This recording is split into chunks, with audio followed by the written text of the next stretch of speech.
एक टाइम था जब कोई भी चीज़ बनानी होती थी। आई मीन कोई गाइड है या कोई कोर्स है और या समथिंग लाइक दैट, तो बस ये लगता था कि चलो इसको कर देते हैं, ये मुझे करना है, इसको बेचना है, कोर्स बना के बेचना है या कोई लेट्स से ई बुक बना के बेचनी है, समथिंग लाइक दैट। तो बस ये था कि बनाओ और बेचो। मन में बस एक चीज़ रहती थी कि प्रॉफिट के लिए कर रहे हैं, राइट, कमाने के लिए कर रहे हैं। लेकिन अब थोड़ा सा पर्सपेक्टिव चेंज सा हुआ है। ये मैं आज के मेरे एक्सपीरियंस से ये महसूस हुआ, आज ही नहीं, इसके पहले भी। और मैं आपको बताऊं कि मैं एक गाइड पे काम कर रहा हूँ, एक तरह से ई बुक बोल सकते हैं। उस पर मैं पिछले 2 दिन से काम कर रहा हूँ और उसको बहुत ही ईज़िली चैट जीपीटी को कमांड दिया कि बना के दो, उसने बना के दिया। लेकिन जब उसको रिव्यू में कर रहा था तो रिव्यू करते करते कुछ देखा मैंने कहा कि चलो ठीक है, बना दिया। और जिस दिन मैंने ये उसको कमांड दिया था या प्रॉम्प्ट दिया था, उस दिन मैंने सोचा था कि चलो इसको आज ही पब्लिश करेंगे, आज ही इसके ऊपर एक लीड मैग्नेट कैंपेन बना के लॉन्च करेंगे, ठीक है, एग्जिस्टिंग एड सेट के साथ। तो जो फेसबुक ऐड मेरा चला हुआ है उस पर कैंपेन, 2 कैंपेन और एड सेट वगैरह, तो उसी में किसी एड सेट में मैं इसको इंक्लूड करना चाह रहा था कि इसका परफॉर्मेंस देखते हैं कि कैसा है। तो जब उसको रिव्यू कर रहा था तो रिव्यू करते करते ये चीज़ आई दिमाग में और मन में आया, और तब से लेके मैं अभी तक काम कर रहा हूँ कि भाई ये चीज़ जो है ना, सामने वाले की हेल्प करनी चाहिए। जो मैं अपने हेडलाइन में क्लेम कर रहा हूँ वो चीज़ सामने वाले को डिलीवर होनी चाहिए। अदरवाइज़ इसके पहले क्या था कि कोई चीज़ बनाई, जैसे कि कोई खास करके टेक्स्ट बेस्ड जो चीज़ें हैं एआई से जनरेट करके डॉक्यूमेंट में डाला, पीडीएफ डाउनलोड किया, जस्ट एक कवर लगा के बस दे दिया।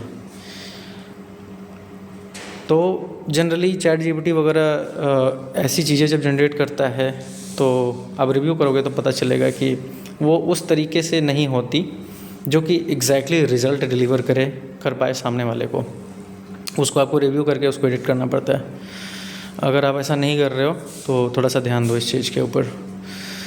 तो उसको वैल्यूएबल बनाने के लिए पहले तो मल्टीपल कमांड्स दे के उसको मॉडिफाई करवाया कि इसको ऐसे करो, ऐसे करो, ऐसे करो। इसके बाद भी संतुष्टि नहीं मिल रही है। लग रहा है कि नहीं यार, ये मज़ा नहीं आ रहा है, मतलब सामने वाले को रिज़ल्ट नहीं मिल रहा है, इससे वो चीज़ नहीं मिल रही है, वैल्यू उस तरीके की नहीं मिल रही है जैसा मैं चाहता हूँ, ट्रिमेंडस वैल्यू मिले। तो उसको एडिट करते करते मैंने आज अभी अच्छा खासा, सबसे ज़्यादा काम मेरा उसी पे रहा, उसके एडिटिंग के ऊपर। उसमें बहुत सारी चीज़ें मैंने खुद से लिखी जो मुझे लगता था कि ये चीज़ उस पर्सन को जो रीड कर रहा है उसको वैल्यू देगा, उसको रिज़ल्ट तक पहुंचा सकता है। तो मैंने वो किया। तो ये परसेप्शन में चेंज जो है ये बहुत ज़रूरी है। आप लोगों को मैं ये बताना चाह रहा हूँ कि जब आप अपने कस्टमर के पर्सपेक्टिव से सोचते हो कि मैं उसकी हेल्प कर रहा हूँ, उसकी हेल्प होनी चाहिए, तो अपने आप चीज़ें बदलती हैं। तो मुझे नहीं पता कि मेरे लिए चीज़ें कितनी बदली हैं या बदलेंगी, बट इतना मैं ज़रूर जानता हूँ कि ये परसेप्शन थोड़ा चेंज हुआ है। यही मैं शेयर करना चाहता था कि अब थोड़ा सा मैं लोगों की हेल्प करने के पर्सपेक्टिव से मैं चीज़ें कर रहा हूँ और करता हूँ, ठीक है। कभी कभी चीज़ें दूसरी होती हैं जिसमें अपने फ़ायदे के बारे में बस सोच रहा होता हूँ, बट मोस्टली अब जो है सामने वाले के बारे में सोच रहा होता हूँ। तो ये है। और बाकी लर्निंग के ऊपर कोई ख़ास काम नहीं हुआ है। रात के 1:45 बज रहे हैं और मुझे लगता है कि अब आज ज़्यादा कुछ नहीं कर पाऊँगा। और मेरी बुक जो है चली हुई थी, अच्छी बात ये है, the rich dad's guide to investing, वो समाप्त हो चुकी है। और उसकी एक बहुत ही कमाल की लर्निंग आप लोगों को मैं बताऊंगा। उसकी समरी जो है ना, समरी में लंबा नहीं खींचूंगा, बस एक जो सबसे इम्पॉर्टेंट लर्निंग है जो कि 2005 में लिखी गई थी ये बुक। ज़रा ध्यान देना इस चीज़ को, बहुत ही ध्यान से सुनना। 2005 में बुक लिखी गई थी और जब इस बुक को मैं शुरुआत मैंने किया तो ऐसा लगा कि यार वही चीज़ बार बार रिपीट हो रही है और मज़ा नहीं आ रहा, मतलब कुछ खास इम्पोर्टेंट नहीं मिल रहा, जैसा कि बुक का टाइटल है उस तरीके से। लेकिन 50% के बाद जो है इसका जो डायरेक्शन है चेंज हुआ। बिज़नेस की बातें की गई, बिज़नेस के सिस्टम्स की बातें की गई कि एक बिज़नेस में क्या क्या एक्चुअली होता है, जो कि बहुत बहुत इम्पोर्टेंट है एक बिज़नेस को अगर आप स्टार्ट कर रहे हो तो चलाने के लिए, कोई भी बिज़नेस। लास्ट वाले पोर्शन में जो इन्होंने बात करी है ना, बिल्कुल अलाइन होता है हमारे जनरेशन से, क्योंकि 2005-6 की बात करें, या शायद इसमें लेटेस्ट एडिशन है, कुछ ऐड वगैरह भी किया होगा उन्होंने।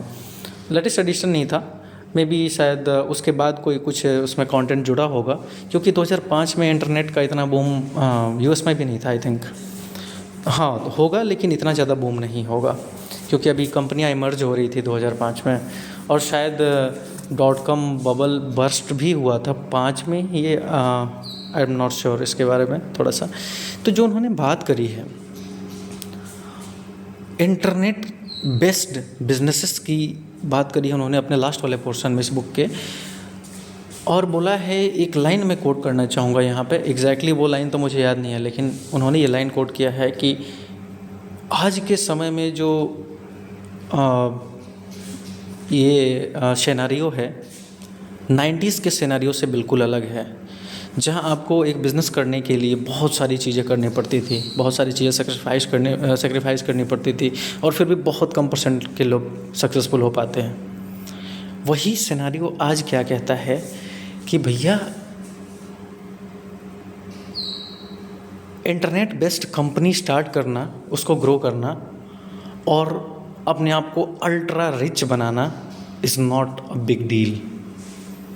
जो रिच डैड के लेखक ये बात कह रहे हैं, जो कि कन्वेंशनल यानी ट्रेडिशनल बिजनेस और इन्वेस्टिंग में ही सारा उनका जीवन बीता, वो ये बात कह रहे हैं।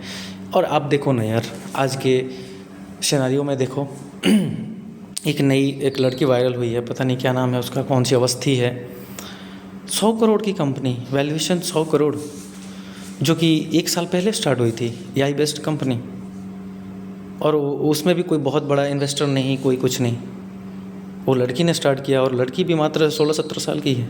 16-17 के साल की उम्र में 100 करोड़ की संपत्ति, यानी कि 100 करोड़ होना अपने पास, उसकी वैल्यूएशन होना, बोल सकते हैं ना उसकी नेटवर्थ 100 करोड़, ये कभी पॉसिबल नहीं था, आज है। आज है। इस पोटेंशियल को आप लोग देखो, मैं चाहता हूँ कि आँख को खुला रख के बिल्कुल और देखो, और देख के एक्ट करो। ये पोटेंशियल ट्रिमेंडस है, जो कि किसी भी जनरेशन में अवेलेबल नहीं था हमारे से पहले। ये हमारा जनरेशन है और हम कर सकते हैं। करोड़पति बनना तो is like a very little task. अगर ट्रूली हम अंदर से चाहते हैं बनना, तो सबसे इम्पोर्टेंट चीज़ यहीं पे आती है कि यहाँ से हम चाह रहे हो कि हमें वो चीज़ चाहिए, तो करो यार। देखो ना, इतने बड़े बड़े स्टार्टअप्स कितनी जल्दी ग्रो हो रहे हैं, इंटरनेट बेस्ड स्टार्टअप्स, बहुत कम रिसोर्सेज के साथ, और ग्रो हो रहे हैं और उसके कंपनी को माला माल बना रहे हैं। एक और मैं यहाँ पे एग्जांपल दूंगा, एक लूम एक प्लेटफॉर्म है, जो कि अभी मैंने हाल ही में उसके बारे में पढ़ा था कहीं। मतलब इस प्लेटफॉर्म को मैंने यूज़ किया है, 2021 से यूज़ करता हूँ, उसी टाइम ज़्यादा यूज़ किया था। बेसिकली ये है कि एक क्रोम एक्सटेंशन है लूम, ठीक है ना, जिसमें कि आप इजीली अपने वीडियो को रिकॉर्ड करके उसका लिंक वो जनरेट कर देगा और वो आप किसी को शेयर कर सकते हो, ठीक है ना। सो इसको आपको ऐसा नहीं करना है कि रिकॉर्ड करके फिर अपलोड किया, फिर लिंक जनरेट करके शेयर किया, ऐसा कुछ नहीं करना है। सिंपली उसमें रिकॉर्ड करोगे, वो अपने आप लिंक जनरेट कर देगा, बस यही उसका काम है उस सॉफ्टवेयर का। और भी उसमें फीचर्स हैं।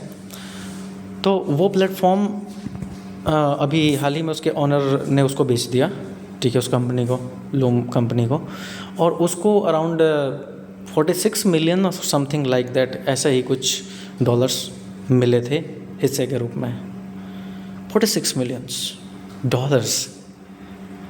और ये बंदा शायद अपना इंडियन ही बंदा है। मेरे को देख के ये भी हैरानी हुई कि ये इंडियन बंदा है। देखो, लूम को मैं फॉरेन का कोई प्लेटफॉर्म समझ रहा था, लेकिन इंडियन प्लेटफॉर्म था।